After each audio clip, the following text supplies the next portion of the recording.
Hello बच्चों, मैं doctor Gyanendra Shukla, assistant professor, government dB girls PG college Raipur.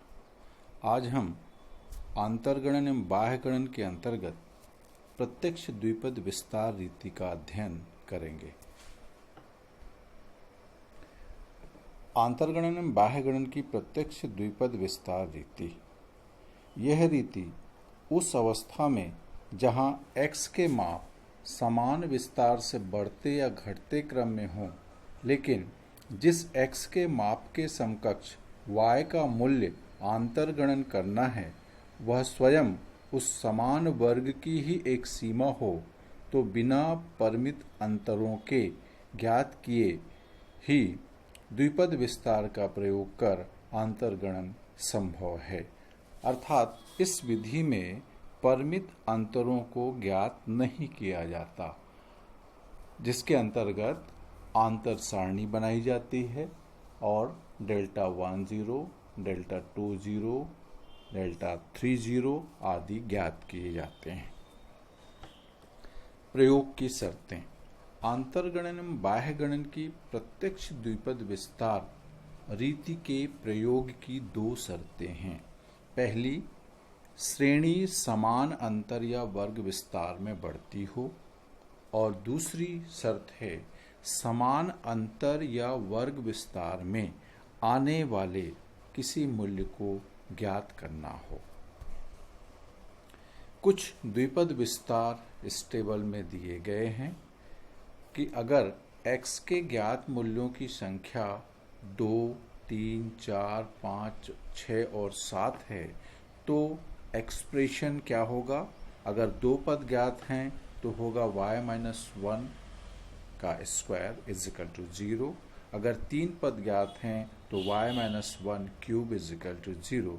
और इसी प्रकार यदि 7 पद ज्ञात हैं तो y-1 का पावर 7 इज इक्वल टू 0। अब यहाँ पर देखते हैं कि यदि दो पद ज्ञात हैं तो y-1 square is equal to 0 में कौन सा सूत्र लगेगा। सूत्र होगा y2 minus 2y1 plus y0 is equal to 0। इस सूत्र पर ध्यान देंगे।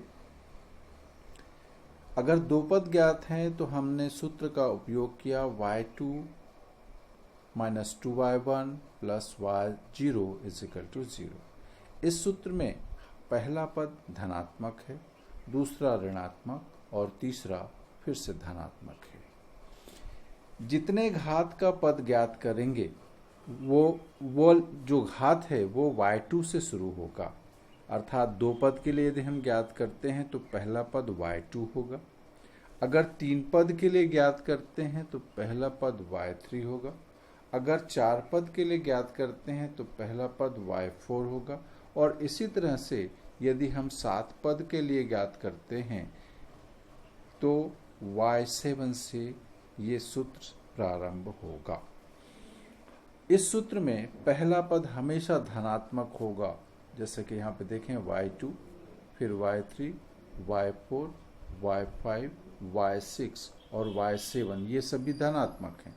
उसके बाद का जो पद है वो ऋणात्मक होगा, जैसे 2y1 ऋणात्मक है, 3y2 ऋणात्मक है, 4y3 ऋणात्मक है, 5y4 ऋणात्मक है, 6y5 ऋणात्मक है और 7y6 ऋणात्मक है।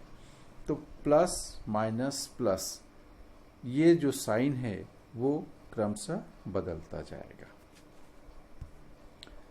आइए हम देखते हैं कि इसके गुणक किस तरह से ज्ञात किए जाते हैं। मान लीजिए हम y-1 का पावर 5 इज इक्वल टू 0 लेते हैं तो उसका फार्मूला होगा y5 minus 5y4 plus 10y3 minus 10y2 plus 5y1 minus y0 is equal to 0। यहाँ पर इस सूत्र में जैसा कि मैंने पहले भी बताया था कि जितने घात का पद लेंगे उतने उप संख्या वाला पहला पद होगा। जैसे 5 का घात है तो यहाँ पे y5 है। फिर क्रमशः ये घटते जाएगा, y4, y3, y2, y1 and y0। अब ये जो y के पहले गुणांक लगा है 1, 5, 10, 10, 5 एंड अगेन 1, इसको हम किस तरह से निकालेंगे? इसको निकालने के लिए एक सूत्र का प्रयोग करेंगे, जैसा कि इस नीचे दिया है। पिछले y का अंकात्मक गुणांक गुणा पिछले y की उपसंख्या या घात बटे पिछले y की समीकरण में क्रम संख्या। अगर इस सूत्र को लेते हैं तो इसके अनुसार पिछले y का अंकात्मक गुणांक, अगर 5y4 का गुणांक निकालना है, इसमें y का गुणांक निकालना है, इस 5 का की गणना करनी है, तो गणना करने के लिए हम क्या करेंगे? पिछले y का अंकात्मक गुणांक अर्थात 1, ये 1 लिया, मल्टीप्लाई किया इनटू पिछले y की उपसंकेत संख्या या घात। पिछले y की उपसंकेत संख्या है 5 ये, और इसको हम 5 से मल्टीप्लाई किए। पिछले y की समीकरण में क्रम संख्या, इस y की जो क्रम संख्या है ये 1 है, इसलिए यहाँ पे हमने 1 से डिवाइड किया, तो इस तरह से रिजल्ट आ गया 5। तो y4 का जो गुणात्मक अंक है वो होगा 5। इसी तरह से y3 का गुणात्मक अंक होगा 10। पिछले y का अंकात्मक गुणांक 5, जिसको हमने अभी अभी निकाला है, पिछले y की उपसंकेत संख्या 4 और पिछले y की समीकरण में क्रम संख्या, इसकी क्रम संख्या 2 है, इसकी 1 है तो इसकी 2 है, तो इसको 2 से डिवाइड किया, रिजल्ट आ गया 10। इसी तरह से 10y2, मतलब y2 का जो गुणक संख्या 10 है, इसको हम इस तरह से निकालेंगे। पिछले y का अंकात्मक गुणांक, ये पिछले y का अंकात्मक गुणांक है 10, पिछले y की उपसंकेत संख्या है 3, यहाँ पे 3 लिखा, पिछले y की समीकरण में क्रम संख्या 1, 2 एंड 3, तो इसको 3 से डिवाइड किया, रिजल्ट आ गया 10। तो इस तरह से प्रत्येक y के गुणक की गणना की जाती है। आइए इस विधि को समझने के लिए एक क्वेश्चन लेते हैं। क्वेश्चन है, the annual sales of a company are given below, estimate the sales for the year 2018। यहाँ पे दिया है ईयर 2016, 2017, 2018 एंड 2019। सेल्स इन लेख दिया हुआ है, इन लेख रुपीज में 23.4, 24.2, 2018 की निकालनी है एंड 28.3। इस प्रश्न में हम देखते हैं कि x की जो वैल्यू है अर्थात ईयर, ये समान अंतर से दिए हुए हैं, 16, 17, 18 एंड 19। इसीलिए हम प्रत्यक्ष द्विपद विस्तार का प्रयोग इस प्रश्न को हल करने के लिए करेंगे। ईयर को हमने क्रमशः ले लिया x0, x1, x2 and x3। इसी तरह से सेल्स को हमने ले लिया y0, y1, y2 and y3। अब यहाँ पर ज्ञात पदों की संख्या 3 है, या हम देखें लास्ट में जो पद है वो है y3। तो इस तरह से 3 पदों के घात वाला हम सूत्र लेंगे कुछ इस तरह से, y -1 cube r delta 3 0 is equal to 0, ये फार्मूला लेंगे। तो फार्मूला होगा, चूंकि घात 3 है इसलिए y3, 3y2, 3 इंटू 1, इसका गुणक है 1, उसको 3 से मल्टीप्लाई किया और 1 से डिवाइड किया, तो रिजल्ट आ गया 3y2 plus 3y1 minus y0 is equal to 0। इस सूत्र को किस तरह से निकालते हैं ये पहले पिछले स्लाइड्स में समझाया गया है, उसी तरह से इस सूत्र को निकाल के यहाँ पे लिखा गया। अब हम y3 y1 और y0 की वैल्यू निकालेंगे। y2 की वैल्यू निकालना है, तो y3 की वैल्यू है 28.3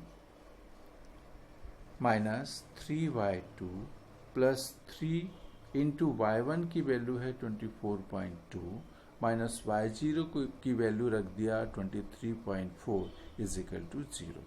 ये वैल्यू यहाँ से लिया, ये y0, y1, y2 को निकालनी है और y3 की वैल्यू है 28.3।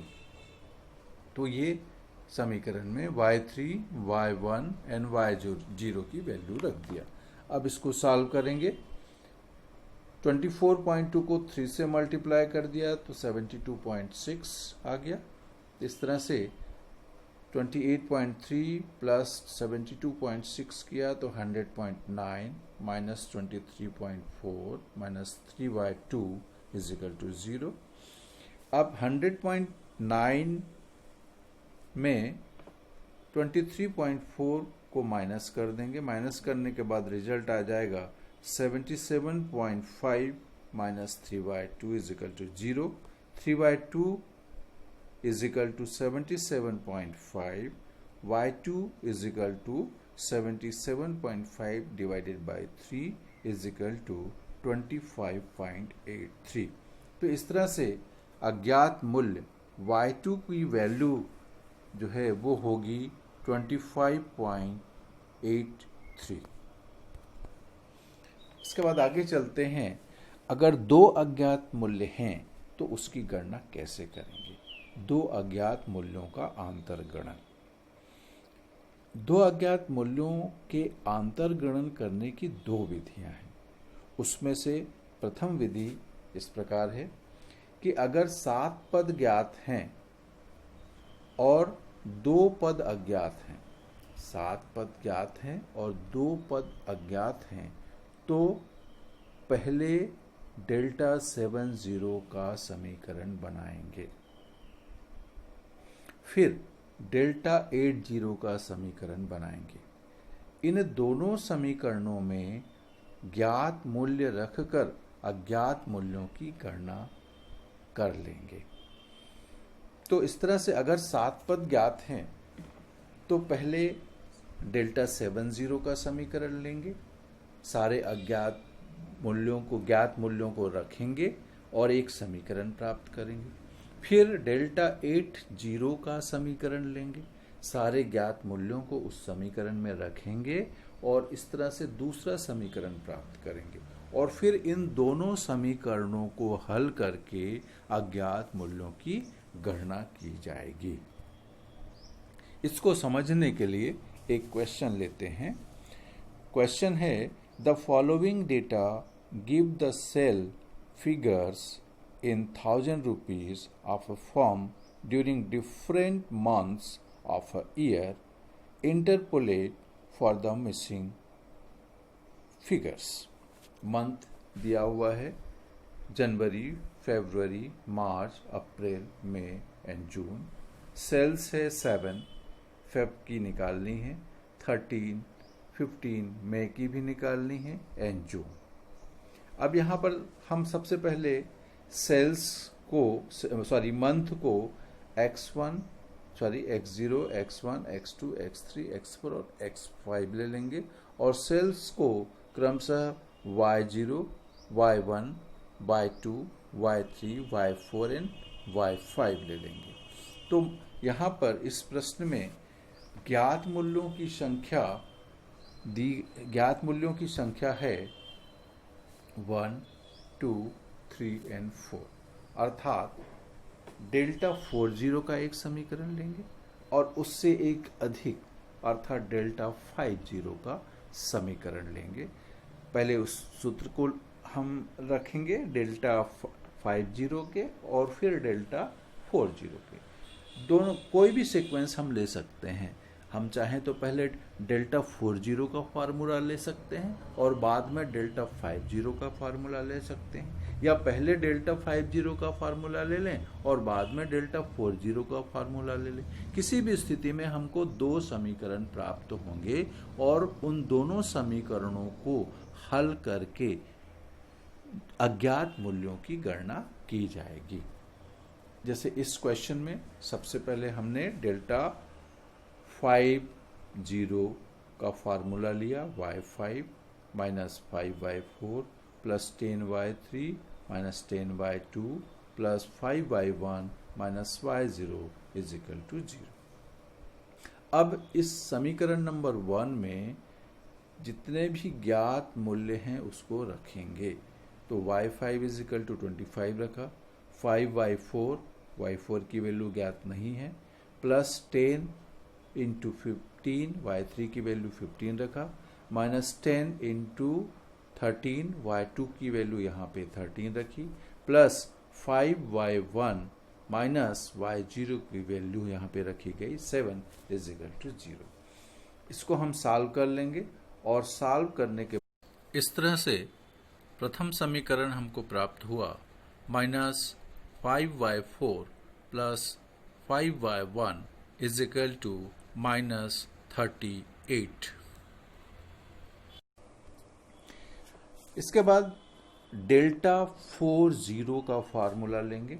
डेल्टा 40 का फार्मूला होगा y4 minus 4y3 plus 6y2 minus 4y1 plus y0 is equal to 0। यहाँ से हमको दूसरा समीकरण मिलेगा। ज्ञात मूल्यों को रखते हैं। y4 की वैल्यू ज्ञात नहीं है, माइनस 4 इंटू 15 y3 की वैल्यू रख दी, प्लस 6 इंटू 13 y2 की वैल्यू यहाँ पे रखी, माइनस 4y1 की वैल्यू ज्ञात नहीं है, plus 7 y0 is equal to 7 रखा इज इक्वल टू 0। इसको सॉल्व करने के बाद हमको सेकंड इक्वेशन मिलेगा y4 minus 4y1 is equal to minus 25। इस तरह से ये दो इक्वेशन हमको मिले। इसमें से हम क्या करेंगे, इक्वेशन नंबर 2 को 5 से मल्टीप्लाई करके इक्वेशन नंबर 1 से जोड़ देंगे। इक्वेशन नंबर 2 है y4 plus 4y1 is equal to minus 25। Equation number 2 को जब 5 से मल्टीप्लाई करेंगे तो रिजल्ट आएगा 5y4 minus 20y1 is equal to minus 125। ये इक्वेशन नंबर 2 है जिसको हमने 5 से मल्टीप्लाई किया, रिजल्ट ये आया। इक्वेशन नंबर 1 है minus 5y1 plus minus 5y4 plus 5y1 is equal to minus 38। और इक्वेशन नंबर 2 को हमने 5 से मल्टीप्लाई किया, रिजल्ट ये आया। अब यहाँ पर दोनों समीकरण को सॉल्व करेंगे। Minus 5y4 and plus 5y4 ये दोनों कैंसिल हो जाएगा, plus 5y1 and minus 20y1 का रिजल्ट होगा minus 15y1, minus 38 and minus 125 का रिजल्ट हो जाएगा 163। और इस प्रकार से y1 is equal to 163 divided by 15, तो y1 की वैल्यू होगी 10.87। इस तरह से एक अज्ञात मूल्य का मूल्य हमने ज्ञात कर लिया है। y1 का मूल्य होगा 10.87। अब इस y1 की वैल्यू को हम इक्वेशन नंबर 1 में रखते हैं।